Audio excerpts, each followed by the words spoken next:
15 decisions that changed the nation's goes on sale today, President's Day. And Nick, back at that poll and public opinion about the presidents and how those opinions may change over time. I'm wondering if they get a bit like wine. We tend to think that we get little better ideas of the president over the separation. What do you think? Oh, that's certainly the case. There's no doubt about it. If you look at Harry Truman, he left the presidency with some of the lowest poll ratings ever. And, 40 years later, we look back and he's considered either near great or great. Even Eisenhower, too. He left office and people thought he was kind of an amiable, grandfatherly figure. Now we look back and he was much more in control. I think the same is happening now at Reagan. We celebrated his centennial 2 weeks ago, and I think people are starting to now appreciate all that he got done in his 8 years. So I think that's most definitely the case. Not everybody, though. I mean, Richard Nixon, we saw by the poll, is still down. And, of course, George W. Bush, I suppose, because he's so recently left the White House.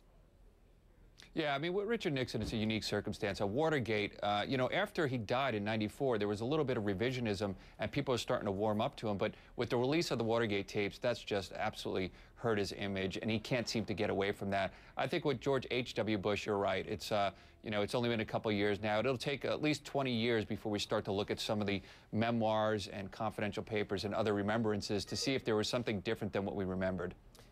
And I want to talk about the current president, President Obama. And, of course, he has a lot on his plate, the economy, then you've got events happening overseas, you've got 2 wars.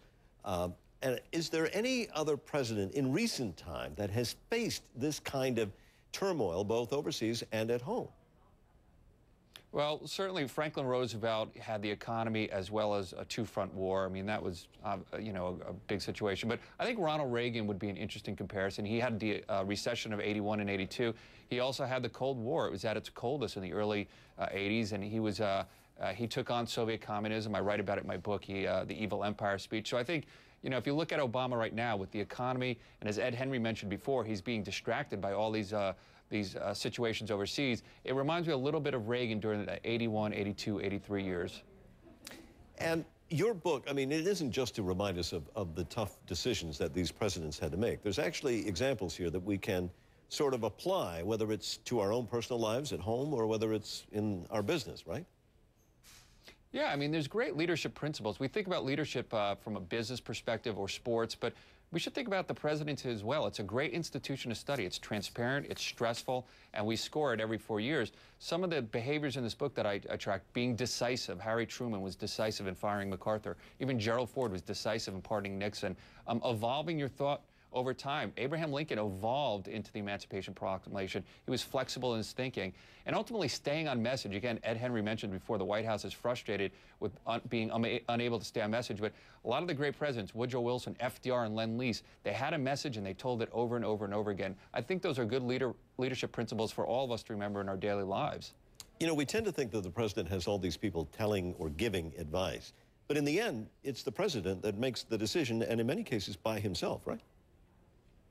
Yeah, absolutely. I mean, if you look at Truman's decision to drop the bomb, he had people around him, but it was ultimately a gut instinct that he had about it. Ronald Reagan in the Evil Empire Speech, those around him didn't think that he should say it. They thought it was impolitic and unpresidential, and he thought otherwise. And he said, you know what, I want to call them from what they are, and he went ahead and did it.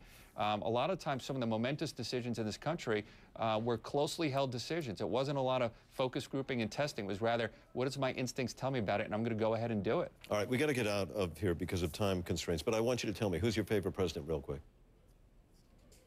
Abe Lincoln. I have a newfound respect for Harry Truman, though. I was really impressed at his leadership. Okay, the name of the book, Presidential Leadership, 15 Decisions That Changed the Nation, goes on sale today. Nick, thanks very much. Thank you. Switching